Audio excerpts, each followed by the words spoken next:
Hey, what's up guys, Raven here and let's talk comics. So today I want to talk about key issues of comic books, right? So for those who don't know, key issues mainly are the single issues, that some call them floppies, of a comic book where a brand new character appeared, right? So like first appearances, or there was something that changed landscape or changed the character in such a dramatic way that this is like a milestone, right? Usually those are like, the first appearances or things like that. So why I wanted to talk about that, because I wanted to first of all divide into two things. Chasing the FOMO with the key issues with brand new comic books which are coming out currently, and then the back issues and back keys, right, which are key issues from the past that you can find in the wild.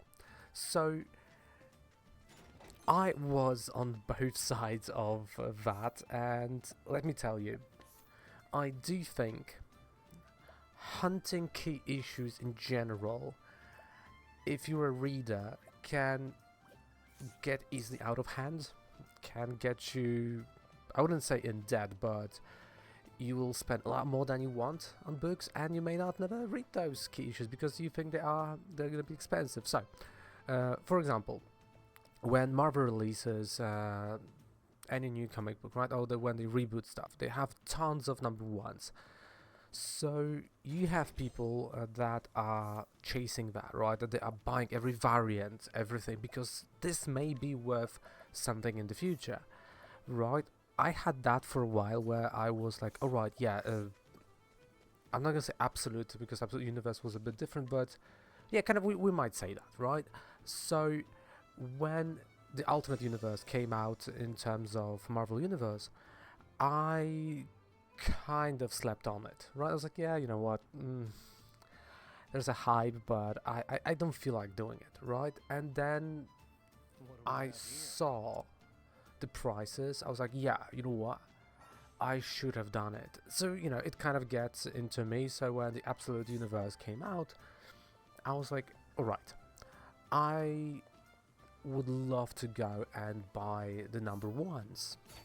Unfortunately, at that time, I didn't have enough money for all the variants, so I was like, you know what, let's just go with Batman and let's have like first couple of variants of the first issue, which now I know they are worth a lot, which is great. But that was the mindset that I was getting into, that you wanted to buy this book not because you wanted the characters, not because you enjoy the characters, right, or you want to read it. It was purely to just buy it, back and board it. Again, for me in my country, they already come back and boarded, which is great, right? We have that in the price,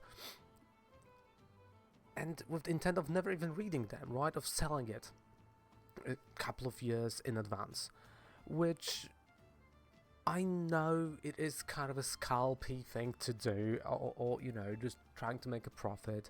And it got into me. I was like, why am I buying it, right? Like the free comic book day, there was the foil variant of one of the DC books where they shot Superman right on the cover. I was like, yeah, I'm getting the regular version for free, but the foil variant, oh shit, that can be worth ton of money, right? Especially that there was like a limited run, at least in my country, and I was like, yeah, let's go for it, right? Oh, only $10, yeah, it's gonna be great. And that FOMO kind of got to me, I bought like a couple of those, and now when I look back at that, every time I purchased a brand new comic book or pre-ordered it, right, because I mainly do pre-order, I felt like I was wasting my money, because okay, this is gonna sound quite weird, but not because they are not worth anything now, because you can still sell them at least for the face value that you've purchased them for, because some of them turned out not to be anything, right? That there was supposed to be this thing that it's gonna bring you tons of cash, and it never did. But you end up with a lot of like number ones or like middle issues that you don't know even the story, you don't care about characters, and they're just lying there. No one really wants to buy them. And this kind of goes to the second thing that I was talking about. So, due to the nature of my country, which is Poland, sometimes you can find in antiquaries, right, or in some old shops, some American comic books, which the sellers don't know the value, or they don't know if it's a key or not. And there was this period of time in my life where I would go with the application, right, on my phone and just browse through those, not caring about anything. I was just like, it's a key or not. And that's how I've ended up, for example, with Teen Titans Go #1. I think Deathstroke 36, I believe that was. What else? Like, Justice League #10, Aquaman variant, Lady Death. I'm trying to, go through top of my head. Teen Titans, I think Teen Titans 36 that was, right? When they revealed that this villain was Robin, actually. And a couple of more, right? Like, I look at this stack of those, and it's around 40 issues like that. Somewhere from the middle, somewhere from the beginning of the series, right? And I've never read them. I've never done anything to them. And those are books that are with me for like last 7 years sometimes. And I look at them and I'm like, I never wanted to sell them in the first place. I bought them because they are key issues, and I wanted to have a collection of key issues because Comic Book Tom said that it's cool to be, that person. And now again, I've put almost all of those, like the more expensive ones I keep because I think why not? But like the cheaper ones, right? I've put on sale on vinted because I was like, they're taking space. I don't care about those characters. I don't care about Aquaman. I don't really care about Deathstroke, whatever, right? I mean, I'm gonna just open a website just to say which issues are those, so you know what I'm talking about exactly, right? Because it was so ridiculous, right? Like, for example, I've bought the whole run of let me go, Crime Syndicate, 1 through 6 for $5, right? I've bought that when it half a year after it came out for those $5. I found it. It's a whole run. I've never even read it because I dislike Crime Syndicate. I don't like it. But in my head it was like, yeah, because that might be key. The Comic Book Tom says that and that, and never read it. Infinite Frontier #1. Joker #1, and then #2 the variant when he's like looking down, right? Miracle Molly, when we have from the Fear State. Justice League Last Dance. What else? It was Deathstroke because I've said it a couple of times. Yeah, the Supergirl Infected, which was like the Supergirl 36. That was Teen Titans 37. Deathstroke #6, but I have a cover B, right, with the lion when he's fighting that. I was like, I am not gonna go and like read it because it's the middle. And there's so many examples, and I found myself in this moment where I'm like, I didn't even want to sell them for profit. It's just like, again, I'm putting them barely for anything because I feel like someone else will find, maybe fill holes in their collections thanks to that. But looking at my collection, I realized that because I've chased those key issues, because I was so into FOMO, I found myself having a lot of single issues that I never wanted even to purchase, that I never even wanted to have, of characters I dislike, which when you think about it in the long run, it's not good and not sustainable, because still I can sell them for the face value or a bit lower because they are like, really pristine and great because they were never taken out of back and board. But what was the point even in the first place to purchase them, right? And this got me like whole thinking, how many people are there just like me who either just went, when they started collecting with the FOMO of, yeah, there's a brand new, I don't know, Daredevil coming out, right? I need that. And in my head it's like, I don't like Daredevil enough now after those years I can say that, to go and buy the number one. I'm just gonna wait for trade maybe, right? See where this is going. Like, I realize how many, comics I've dropped along the way because I didn't like it in general, right? And I've wasted my money on that. And on the other hand, like, you go to those old shops, find something, and also end up with stuff you never wanted. And of course, yeah, I can say that, my collection is quite, I'm not gonna say big because it's like 400 single issues around, so it's not that big if you compare it to, TikTok or YouTube, Instagram, whatsoever. But I also do think because of the TikTok and Instagram, you think that the 500 or 400 is not a lot, which honestly, if you count like X the money, like let's say X5, you have a pretty hefty number, right? That was spent on the books, not including like, trades and others. So please, this is, I think, gonna be, my thing. Be careful with what you're purchasing, because you can easily get into this space where you would think that you need every single issue of number one, that you need every single key, everything might be the key, everything might be the next best thing. Which, when we look at the years, I think Absolute Batman is an anomaly to a certain degree, right? Like that one. And again, I'm just grateful that I enjoy Batman in general. Right, that was my, character, and it kind of came out that this is, an expensive issue, an expensive first print run, but I don't want to sell it. Right, and this is like another thing, that you get to that point where, yeah, this is like something I enjoy. I don't want to sell that because I'm gonna go back and reread it. This is something that I love to see again. But you can just buy a trade. Yeah, but why? They are made to be read. And this is also something that keeps coming back to me when I look at those issues that I haven't read and I'm not planning to.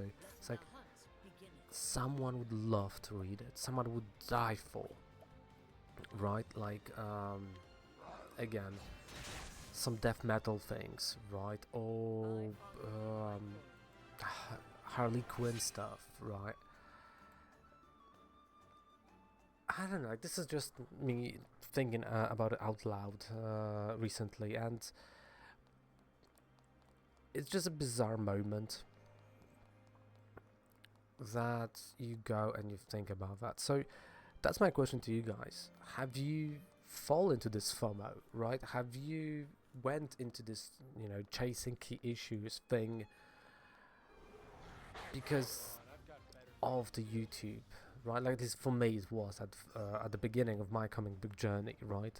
Like, Comic Book Tom was the guy I was watching. I was like, yes, key issues you must have, right? Graded stuff. Like, this is like also another thing, like graded things, and I'm glad, to be honest, that I only have like one comic book graded, and I've bought it for like $5 from a friend of mine. It's just a random Batman issue, but I just wanted to have a graded comic book of Batman, so I'm just happy about that, and I'm not planning to have any more. But again, there was that time back like 6-7 years ago when I started that, yeah, graded comics, this is the only way to have it. This is, the key issues, the this, and that, like. And now, I don't know, I look at it and I go like, alright, Uncanny X-Men #1 came out. Sure, I wanted to read Uncanny X-Men, and I'm, continuing still to go with that, right? Wolverine, sure. the ASM, right? I was like, you know what, I've missed on number 1 back then, here starts the new number 1, I want to just go and read the whole series as it's gonna come out, right? So this is also something that I've realized over the years, that with the current state of economy, it's not sustainable to chase every single key issue that might appear, right? Because at the end of the day, right, you can go on eBay or whatever, and what, you're gonna make a couple of bucks, great, but you have to have like a store or like really be super deep into that this is your job, and it's not my job. I have a different kind of things to do.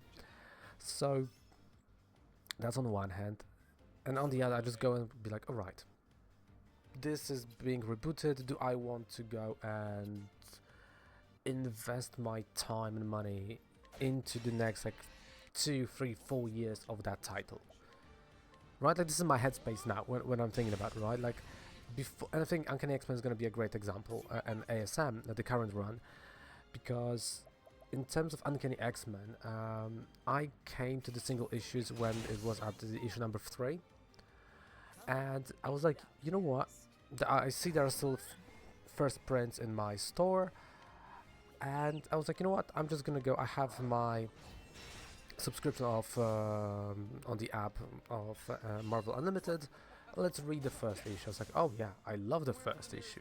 Then I went onto the website, which is, let me just open, League of Comic Geeks, right? And you know, I've asked a couple of people like, hey, what do you think about that? Because I never had a run of Uncanny X-Men or X-Men in general. Do you think it's a good starting point, right? Because it was from the Ashes initiative, right? The brand new start, the reboot after the Krakoan era, which again I've read vaguely, right, from time to time on the app. So I had a bit of a knowledge, but not that big. And yeah, I was like, people said like, yeah, it's gonna be, it's friendly, it's not, you know, info dumping, cool. And I was like, right, let's go with it, and you know, I'm sticking with that, right? I have some lows in that run, as you can read on my blog, but I knew from the get-go, I am not there for the fun, I'm not there because everyone is hyped about it, I'm there because I wanted to finally get into that book, and I'm there for the long run. The same with ASM. Every time there was a reboot, I missed it. And I knew when they were doing this current one, I was like, you know what, even if it's gonna suck, I want to have at least one full run of ASM in my collection that I know I will go and read through as it comes out. I know it can be bi-monthly or sometimes 3 issues per month. I knew that coming in, and I was like, right, I don't care about key issues. I don't care if there's gonna be some new characters appearing. I just will read ASM. That's it. That was my main goal. And we are here at like what, issue number 17, and Uncanny X-Men is at the time of recording like 21, 22, something like that. And how my life is easier. Because you just go, right, the comic books come to you, and like, oh yeah, I want to read that. You're not stressing about, is it a key, is it not, is it this, is it that, right? You don't go and look at the app, like, oh right, yeah, what is the value, what is this, what is that? You just go and like, right, cool. It's a great read or a bad read, I'm going with it. That's it. And then also, something I've noticed, I've started skipping single issues of limited runs or limited series, because there was a moment where the Batman Damned came out from Black Label, and everyone was like, yeah, the first issue, because there was a bat dick, we might say, right, Batwang, however you can call it, and I missed on that, and I was like, fuck. So every time there was a limited series, I wanted to get into, right, at least to have this issue number 1, because it might be this thing. Which ended up again with me having a lot of, like, you know, Just League Last Ride, number 1, right, or Joker number 1. Because those are like the number 1s that you should have collected. And now I know, like, well, I'm gonna wait for a trade. Cool. Because I don't feel like investing that much money into that, because I have my series that I enjoy, others I can buy as trade, and it's just gonna be better. Like One World Under Doom, I've read first two, three issues on the app. I was like, I love it. I'm still not getting singles because overall 9 issues is gonna be a bit expensive, and I've checked the price of the trade. Trade was in the price of 3 issues only. So I'm like, okay, February 17th or 10th of 2026, it's gonna come out, full trade. Great, this is gonna be the moment where I'm gonna purchase. I'm gonna read the rest of the story. But if I would be chasing the FOMO, that would be that, right? Like, oh god, yeah, like this limited series, something can happen here, right? I must get that, right? I would start going, right? Subscription to Comic Book Tom and others. So I'm glad I grew up, and I am a better man because of that. No, at least I have more money in my pocket. But it is scary world if you want to, go and collect, right? And you can go like events as well, right? But event is a different topic on a different time. So thank you so much for watching. Let me know what you think about the key issues. Take care. Bye.